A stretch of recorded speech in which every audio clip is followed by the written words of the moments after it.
She sat quietly in the garden, on an old wooden bench that had learned the shape of her body over many years. The bench rested beneath a tall tree whose leaves whispered softly whenever the breeze passed through them. Sunlight filtered down in broken patterns, resting gently on her gray hair and wrinkled hands. The garden was not large, but it was alive. Flowers bloomed without asking for attention, birds came and went as they pleased, and the earth held memories deeper than words. This was where she felt closest to herself. The air smelled of soil and blooming jasmine. She closed her eyes for a moment, letting the warmth of the sun settle into her bones. At her age, warmth mattered. It eased the aches that lived quietly inside her, reminders of years spent working, caring, waiting, and surviving. She had learned that pain did not always announce itself loudly. Sometimes it simply stayed. As a young woman, she never imagined she would grow old in a garden like this.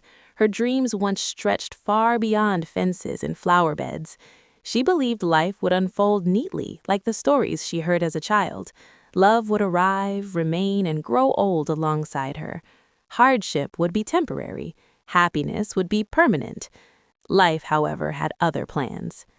She remembered the first garden she ever loved. It belonged to her mother, a small patch of land behind their home where vegetables grew beside flowers without rules.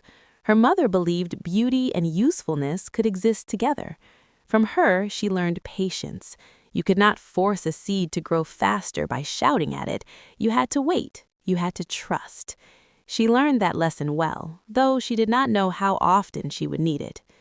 When she married, she carried hope like a precious object, holding it carefully so it would not break. Her husband had a gentle smile and dreams of a better future. Together, they spoke of building a life filled with laughter and security. In those days, the world still felt kind. They planted plans the way gardeners plant seeds, believing time would take care of the rest. But storms came. Loss did not arrive all at once. It came in pieces. First, uncertainty, then absence, then a silence that grew heavier with each passing day. When he was gone, truly gone, she felt as though the ground beneath her had shifted. She was still standing, but nothing felt stable anymore. In the garden now, years later, she ran her fingers over a leaf, tracing its edges slowly. She had learned that grief never completely leaves. It changes shape, becomes quieter, settles into places you do not expect. Sometimes it surfaced when she least wanted it to. Other times it reminded her of how deeply she had loved, and that reminder felt like a gift. She raised her children mostly on her own. The garden became their refuge. When money was scarce and worries were plenty, she brought them outside. She taught them the names of plants, the importance of water, the value of care. She wanted them to understand that growth required effort, but also patience. Some days would bloom, others would not. Both were part of living. As they grew older, they left the garden one by one, stepping into lives of their own. She watched them go with pride and quiet fear. Letting go never became easy. She waved goodbye the same way each time, smiling until they were out of sight, then allowing the silence to return.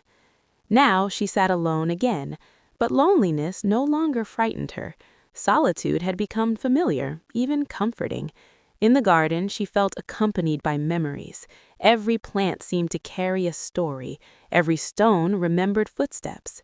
A butterfly landed nearby, its wings trembling softly. She smiled.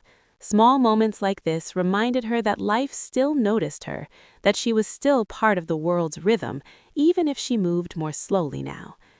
She thought about survival, about how people often spoke of it as something dramatic. For her, survival had been quiet. It was waking up when she wanted to stay asleep. It was choosing kindness when anger felt justified. It was forgiving life for not turning out the way she had imagined. The sun shifted and shadows changed their shape. Time moved forward as it always did. She breathed deeply, feeling the garden hold her gently. She had lived many lives within one lifetime.